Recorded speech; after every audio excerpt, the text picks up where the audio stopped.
हाँ जी फ्रेंड्स, क्या हाल चाल। Welcome with Kritika Sao. तो चलिए आज हम बात कर लेते हैं मैडम साहिबा के बारे में, यानी कि the one and only super mom, super queen, super women, उनके बारे में, जो कि अभी काफ़ी टाइम से अपने व्लॉग में सिर्फ डॉक्टर्स को ही दिखा रही है। बिकॉज़ डॉक्टर्स की वजह से उसका बेटा जो है वो इतना ज़्यादा ग्रो कर पाया है, इतना ज़्यादा अच्छे तरीके से अपना 1 साल कंप्लीट कर पाया है। एंड रियली में जिसकी वजह से वो ये सारी चीज़ें कर पाया है, उसको बिल्कुल अप्रिशिएट नहीं करना है। क्यों? क्योंकि घर का मुर्गी दाल बराबर। तो फिर उस मेंबर को अप्रिशिएट करने का कोई ख़ास मोटिव बनता ही नहीं है। वो अलग बात है कि कंटेंट के चलते कभी कभी अप्रिशिएट मतलब कर दिया जाता है कि ये लोग पिलर्स हैं, they are the pillars of my life guys. मेरी लाइफ के पिलर्स हैं ये दोनों, इनके बिना मैं कुछ भी नहीं कर पाती हूँ गाइस। लेकिन मैं क्या बताऊँ, वो कंटेंट के लिए कभी ना मुझे ऐसा करना पड़ता है। लेकिन रियली में मैं ही सुपर वूमन हूँ, मैं ही सुपर मॉम हूँ। एंड मतलब डॉक्टर्स ने जितनी हेल्प की है ना कि मैं क्या बताऊँ।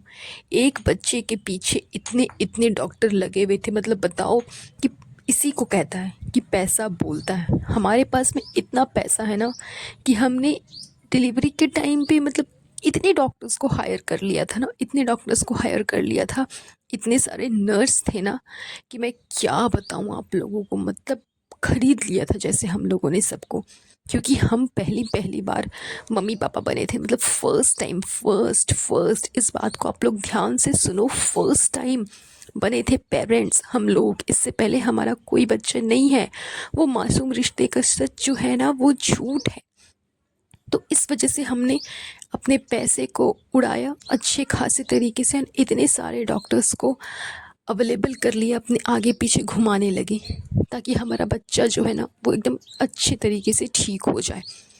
तो ये सारी नौटंकी हुई थी, इसी वजह से मैडम फ़िलहाल अभी एक के बाद एक के बाद एक के बाद एक डॉक्टर्स का ब्लॉग बनाए जा रही है, जिस वजह से मैडम का जो व्यूज़ है वो सीधा डाउनफॉल हो गया।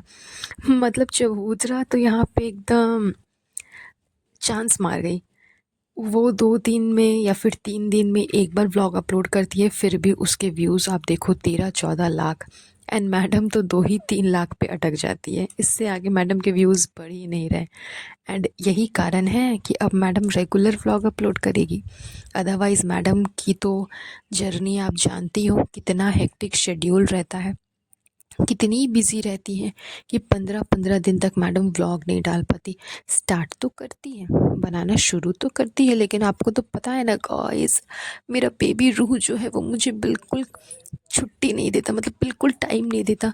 ये मैंने खुद चूज़ किया है गाइस, घर पे रह कर के मुझे टाइम नहीं मिलता। एंड ये सिचुएशन मैंने खुद चूज़ किया है गाइस। मैं चाहती थी कि मैं घर पे रहूँ, इसीलिए मैं घर पे रह कर के अपना पूरा टाइम अपने बच्चे को देने की कोशिश करती हूँ, लेकिन फिर भी मुझे टाइम नहीं मिलता गाइस। आप सोचो कि मैं कितना बिज़ी रहती हूँ, इस वजह से व्लॉग नहीं डाल पाती हूँ गाइस। तो इसीलिए मैडम का जो व्लॉग है वो 13-14 दिन पे एक बार आता है। लेकिन फ़िलहाल जो अभी सिचुएशन चल रहा है, एक तो कोल्ड वॉर चल रहा है मैडम एंड उनकी प्यारी ननद के बीच में, ऊपर से व्यूज़ भी डाउन हो गए हैं मैडम के।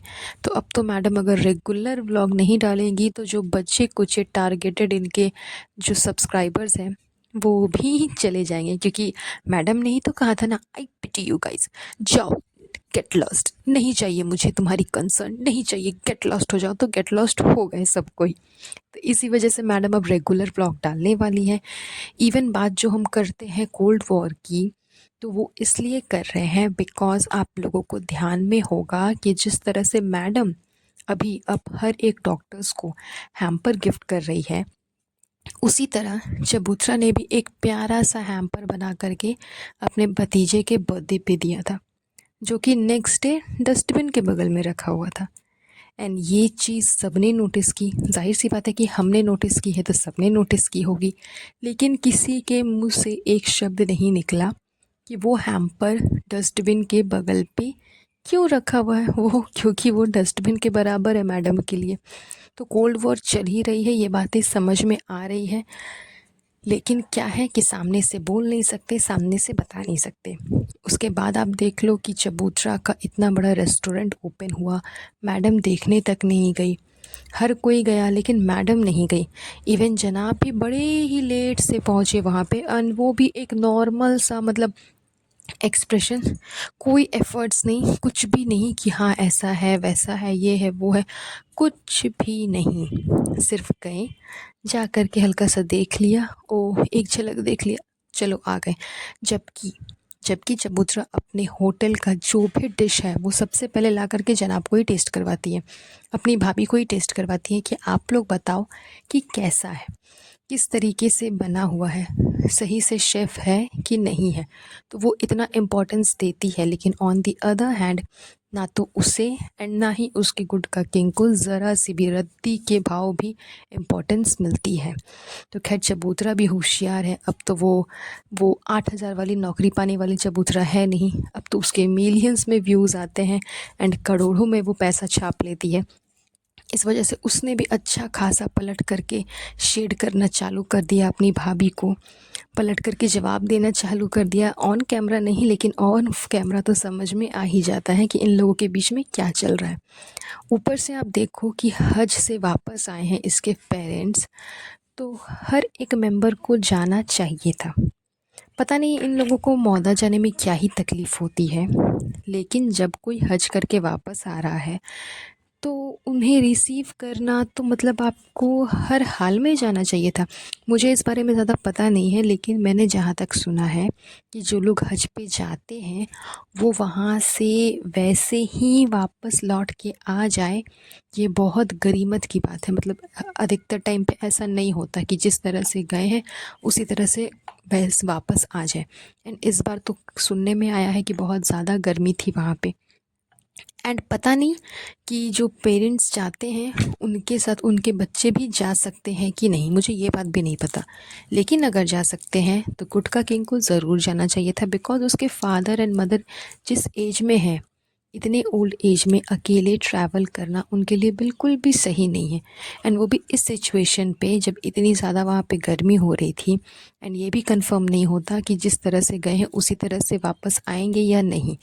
तो ये लोग वापस उसी तरह से आ गए हैं, तो ये एक बहुत बड़ी बात है।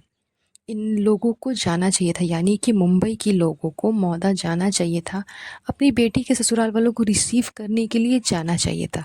लेकिन मजाल है कि ये लोग एक कदम भी अपने मतलब आगे बढ़ाएंगे। वो अलग बात है कि मौदा में इतना कांड करके रखा हुआ इन लोगों ने कि इन जाने से पहले 100 बार सोचते होंगे, लेकिन बात रह गई अगर शर्म की, तो शर्म तो इनके अंदर है ही नहीं कि इन्हें हल्का सा भी शर्म लगेगा कि हाँ हम मौदा जाएंगे तो हमारी असलियत फिर से बाहर आ जाएगी। वैसे तो कोई बात है नहीं, शर्म इनके अंदर तो खैर ज़रा से भी नहीं है, रत्ती भर की भी नहीं है। तो चाहते तो जा सकते थे, बट बट बट क्यों जाएंगे? मेरी जो वॉक है वो तो नीचे ही हो जाती है, मैं छत से नीचे और नीचे से ऊपर स्टेज तक आती हूँ ना, तो मेरा वॉक उतना ही हो जाता है बेटा, तो मुझे जाने की ज़रूरत नहीं है। उतने वॉक में मैं अच्छा खासा अपना वेट लूज़ कर लेती हूँ, तो फिर मैं और ज़्यादा अपना ये लगा करके क्यों जाऊँ मौदा, इसीलिए मैं मौदा नहीं जाने वाली। तो मतलब किसी को भी कोई फ़र्क नहीं पड़ता। जिस तरह से चबूतरा अपने इन लॉज़ को वैल्यू नहीं करती, इसके घर वाले भी वैल्यू नहीं करते। उन्हें पता है वो खुद तो अपने इन लॉज़ को तो वैल्यू करते नहीं, तो इसके इन लॉज़ को क्या ही वैल्यू करेंगे। मुंबई वासियों के लिए सिर्फ ननिहाल वाले लोग, वही लोग, मदर के साइड वाले लोग, वही लोग इम्पोर्टेंट है।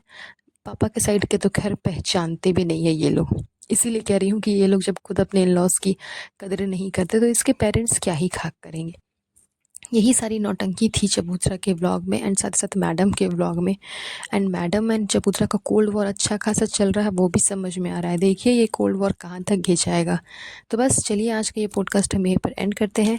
बहुत जल्द मिलूंगी आप लोगों से एक नई पॉडकास्ट पे। तो खैर ये तो है इनकी हरकतें जो इनके व्लॉग में साफ नज़र आती है। तो चलिए आज का ये पॉडकास्ट हम ज़्यादा लंबा नहीं करेंगे, ये पॉडकास्ट मैं यहीं पर एंड करती हूँ। बहुत जल्द मिलूंगी आप लोगों से एक नए पॉडकास्ट पे। तब तक के लिए अपना ध्यान रखें। Have a nice day, bye bye.